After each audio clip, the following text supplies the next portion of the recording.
Phone tapping రాష్ట్రంలోని సమస్యలను గవర్నర్కు వివరించనున్నారు ఏపీ మంత్రులు. సాయంత్రం 6:15 గవర్నర్ అపాయింట్మెంట్ తీసుకున్న ఏపీ మంత్రులు రాష్ట్రంలోని ప్రస్తుత పరిస్థితులను వివరించబోతున్నారు. మరిన్ని అప్డేట్స్ మా ప్రతినిధి దినకర్ నంది అడిగి తెలుసుకుందాం. దినకర్, గవర్నర్తో ఏపీ మంత్రులు ఏ విషయాలు చర్చించబోతున్నారు?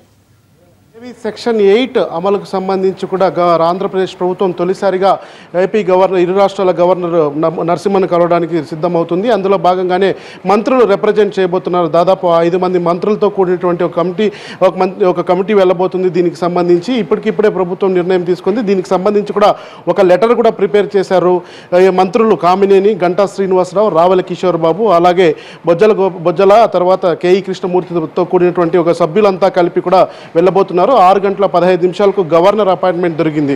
ఈ లెటర్లో పేర్కొన్న 3 అంశాలు మాత్రం మనకు తెలిసాయి. అందులో భాగంగా మొదటి సెక్షన్ 8 అమలు చేయాలని చెప్పి, ఎందుకంటే గత ఏడాదిగా కొన్ని ఇబ్బందులు పడుతున్న మాట వాస్తవమే, కానీ అయితే ఫోన్ ట్యాపింగ్ వ్యవహారం పూర్తి స్థాయికి వెళ్ళిపోవడం, ఇరు రాష్ట్రాల మధ్య వివాదాస్పదంగా మారడం, అది కేంద్రం దృష్టికి కూడా వెళ్లడంతో దాదాపు ఈ సెక్షన్ 8 అమలు చేయాలన్న దానిపైన ఏపీ ప్రభుత్వం కూడా పట్టుబడుతున్నట్టుగా మనకు సమాచారం. అందులో భాగంగానే నిన్న కేంద్ర ప్రభుత్వానికి, అలాగే ప్రైమ్ మినిస్టర్తో పాటు మిగిలిన మంత్రులకి రాజ్నాథ్ సింగ్ కూడా లేఖలు ఇచ్చిన ప్రభుత్వం, అలాగే గవర్నర్కు కూడా ఈ అంశం పైన సెక్షన్ 8 అమలు తీసుకొని రావాలి, శాంతి భద్రతల పరిస్థితికి సంబంధించి మీ దగ్గరే ఉంచుకోవాలి, హైదరాబాద్లో ఉన్నటువంటి పోలీసింగ్ వ్యవహారం అంతా మీరే చూడాలని చెప్పి కూడా ఏపీ గవర్నమెంట్ రిప్రజెంటేషన్ చేయబోతుంది. అలాగే మిగతాది ఫోన్ ట్యాపింగ్ వ్యవహారం ఏదైతే ఆంధ్రప్రదేశ్ ప్రభుత్వం గత వారం రోజుల నుంచి ఆరోపణలు చేస్తుందో, తమ ఫోన్లో ట్యాపింగ్ అవుతున్నాయని, దీన్ని కేంద్రం దృష్టికి తీసుకెళ్లిన తర్వాత మీరు కూడా, అంటే ఇప్పటికే గవర్నర్ దీనికి సంబంధించి రిపోర్ట్ ఇవ్వడం జరిగింది. అయితే ఫోన్ ట్యాపింగ్ వ్యవహారంలో ఇది పూర్తి స్థాయికి వెళ్తుంది, దీనికి సంబంధించి కూడా కంట్రోల్ చేసే బాధ్యత కూడా మీపైనే ఉంది. దీనిపైన చర్యలు తీసుకొని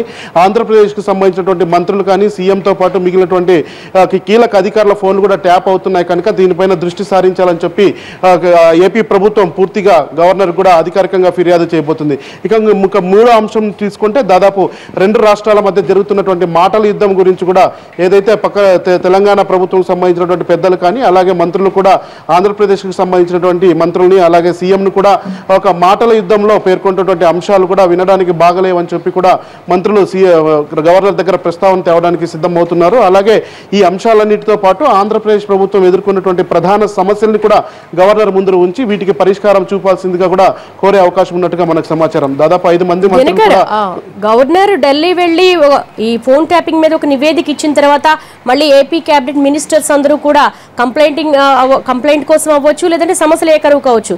దీని ఏ విధంగా చూడొచ్చు గవర్నర్ అపాయింట్మెంట్ కోరడాన్ని, కలవడాన్ని? అంటే దీనికి సంబంధించి ప్రభుత్వం ఇప్పటివరకు కేంద్ర ప్రభుత్వానికి మాత్రమే పిటిషన్ ఇవ్వడం జరిగింది. నిన్న సీఎం చంద్రబాబు నాయుడుతో పాటు ఒక మంత్రితో పాటు కొద్దిమంది అధికార సిఎస్ అలాగే డీజీపీ రాముడు కూడా వెళ్ళి అటు హోమ్ సెక్రటరీ వాళ్ళకి కేంద్ర స్థాయిలో ఇవ్వడం జరిగింది. అయితే ఇప్పటివరకు ఫోన్ ట్యాపింగ్ వ్యవహారం సంబంధించి అధికారికంగా ఆంధ్రప్రదేశ్ ప్రభుత్వం గవర్నర్ని కూడా ఇంతవరకు కలవలేదు. దీనికి సంబంధించి కూడా ఏది కూడా రిప్రజెంట్ చేయలేనటువంటి పరిస్థితి ఉంది. అయితే ఈ ఫోన్ ట్యాపింగ్ వ్యవహారం ఎలా జరుగుతుంది? ఇప్పటికీ దాదాపు 120 మందికి సంబంధించినటువంటి ఆంధ్రప్రదేశ్ ప్రభుత్వానికి సంబంధించినటువంటి వ్యక్తుల ఫోన్లు ట్యాప్ రికార్డే అని చెప్పి మంత్రులు గత వారం రోజుల నుంచి చెప్పడం జరుగుతున్నది. దీనికి సంబంధించి కూడా మా దగ్గర సమాచారం ఉంది, ఆధారాలు కూడా ఉన్నాయని చెప్పి ఉంది. ఒకవేళ ఆధారాలు సమర్పిస్తారా, లేకపోతే కేవలం రాతపూర్వకమైనటువంటి విషయంగా ఇది తేలుస్తారన్నది మాత్రం తేలాల్సిన విషయం ఉంది. మంత్రులు వెళ్ళి రిప్రజెంట్ చేసిన తర్వాత ఫోన్ ట్యాపింగ్ వ్యవహారంపై ఇప్పటికే గవర్నర్ కేంద్ర ప్రభుత్వం దృష్టికి తీసుకెళ్లాడు. అలాగే దానికి సంబంధించిన వివరాలను కూడా హోమ్ మినిస్టర్కి కూడా ఇవ్వడం జరిగింది. అయితే వీరు చెప్పిన తర్వాత గవర్నర్ వాళ్ళకి ఏం చెప్తారన్న దానిపైన మాత్రం ఎదురు చూడాల్సిన పరిస్థితి నెలకొంది. ఆంధ్రప్రదేశ్ ప్రభుత్వానికి గవర్నర్ నుంచి ఎలాంటి రియాక్షన్ వస్తుంది అన్నదే ఇప్పుడు ప్రముఖ అంశంగా చెప్పుకోవచ్చు. Devi, right Dinakar, thank you so much for